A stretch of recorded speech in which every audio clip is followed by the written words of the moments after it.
alone. It's nearly 4 p.m. I've literally just been traveling all day. It's only a 3-hour distance and I left at 8 a.m. There was a lot of delays and had to switch train. I've just been feeling really tired from all my travel. And I've been walking like at least 20k steps every day. I made a reservation for this vegetarian friendly poutine burger place. Tomorrow I plan my itinerary and it's packed. It's like all little things, kind of similar to my first day in Quebec. Like literally the same, because there's also an old port and also an old city. I'm really excited to see the hotel. I'm excited for my dinner tonight because I haven't had like a proper nice dinner since I've been out. Oh, I had really bad ramen last night. Let's not talk about that. I've literally had not had a proper dinner, like a sit down good dinner. We're gonna do it here because I think I might have exchanged too much money potentially anyway, so we gotta spend it.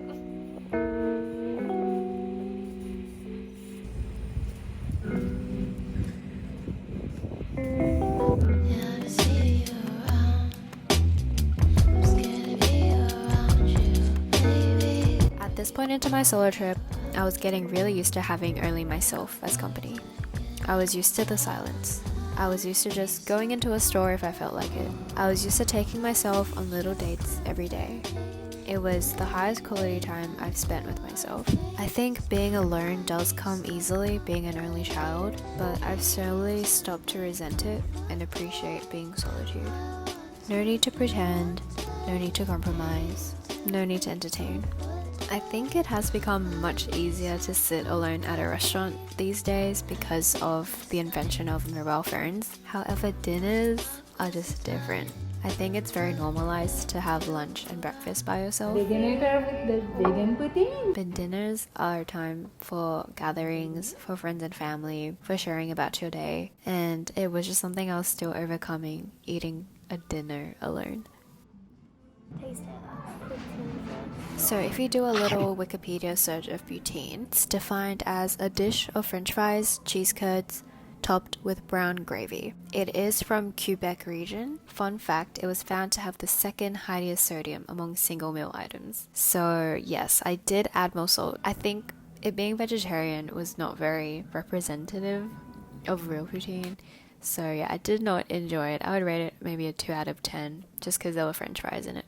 But oh my god, did this burger make up for it. It was bussing. Best burger I've ever had, not even exaggerating.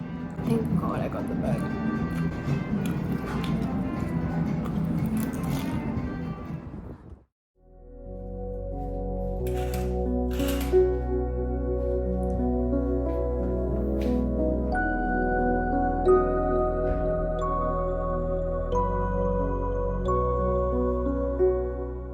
Good morning. I'm gonna try these crispy crepe biscuits, dark chocolate.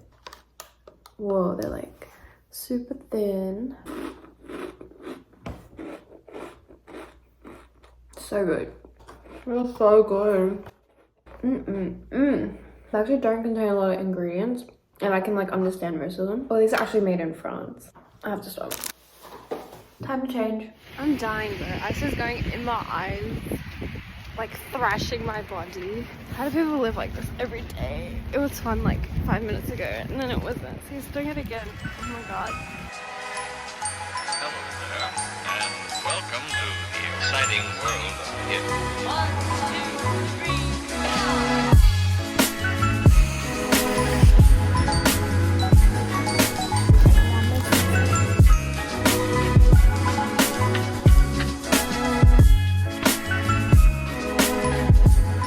Quebec City had so many of these little souvenir shops with just a ton of stuff and souvenirs to choose from. I even found a Maryland license plate in Quebec City, Canada.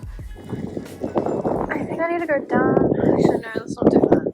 I'm very lost. I'm gonna lie, because there's so many hills. I don't know. Yeah, I don't know. Help.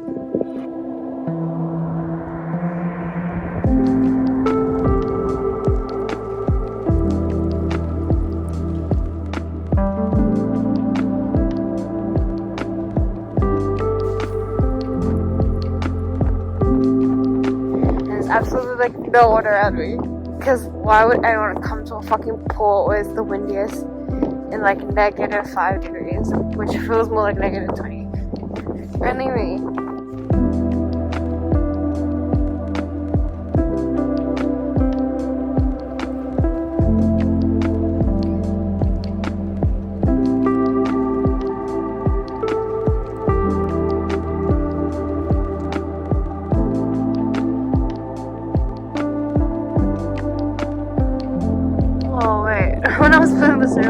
fog cleared up, I can actually see across the fucking river now.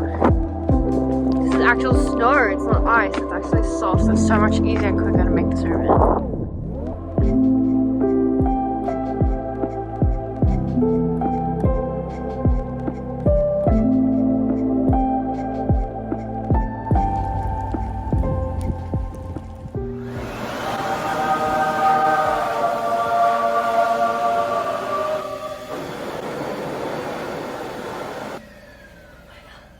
I left our names written in the sand.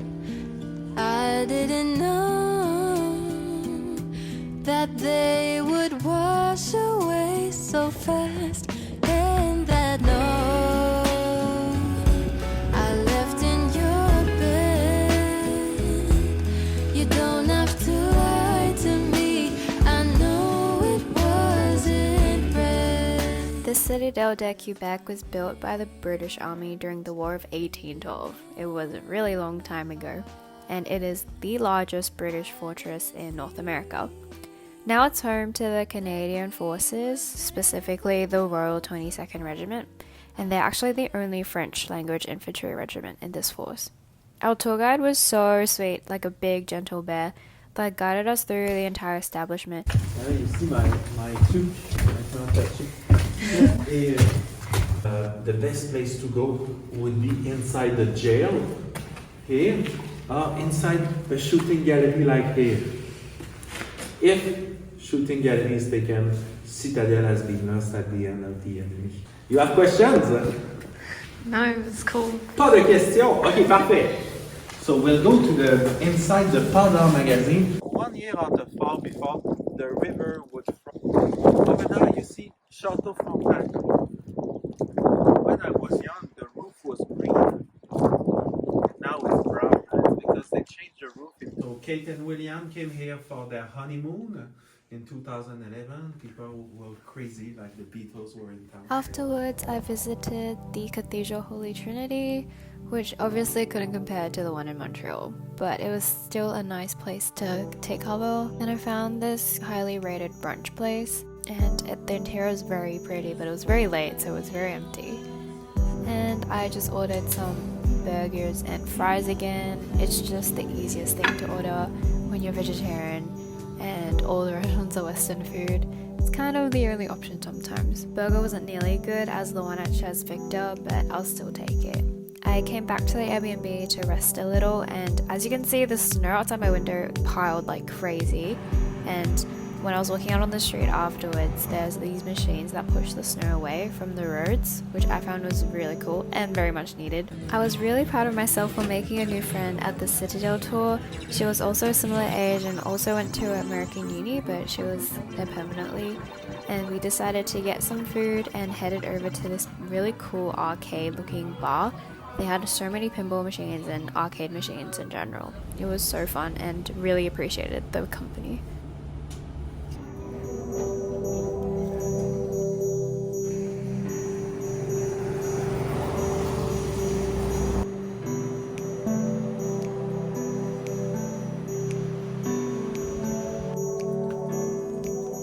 You can actually get impaled by that. This just reminded me of Frozen. Montmorency Falls was my favorite outdoorsy highlight of the entire Canadian trip. What a great way to end my spring break. The snow was so white, soft and thick. The trees were the perfect dark green color. The lakes were crystal blue. I met a lovely couple from Portland, Maine, who road trips by car up to Quebec. They were so nice in letting me follow them like their literal kid because I was too scared to walk in the really thick snow. They were such a fun and adventurous couple that I aspire to be more of. We helped each other take pictures, and once again was really nice to have some company after only having me, myself and I for the past week. Can you believe Montmorency Falls is taller than Niagara Falls by 30 meters? It is a whopping 83 meters tall, like 25 stories high. You could tell the falls and the water was so powerful, you'd literally die if you got swept in that kind of force. In summer you can even zipline and walk the trails at the bottom of the falls, which would be really nice too, but I really enjoyed the snowy scenery. Afterwards, I just went on a little stroll around down the street down to a huge park that had even more snow and even more beautiful scenery, and it was just so shocking to me that people ski like that just on a daily basis casually. Then popped over to another cafe for my a billionth croissant of the trip, and it was my last. Then quickly headed over to an early dinner at this really cool, really vintage looking little restaurant. I love hearing people's conversations in French and having no idea what they're talking about.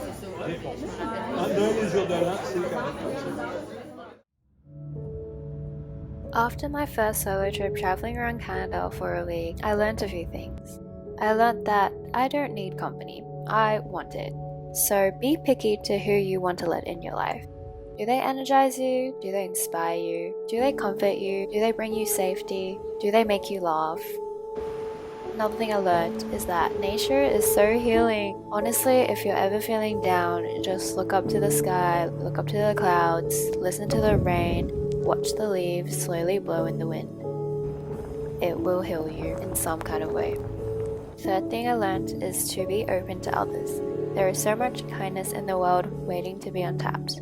Strangers that will help you find your street, friends to be made while you go on little tours.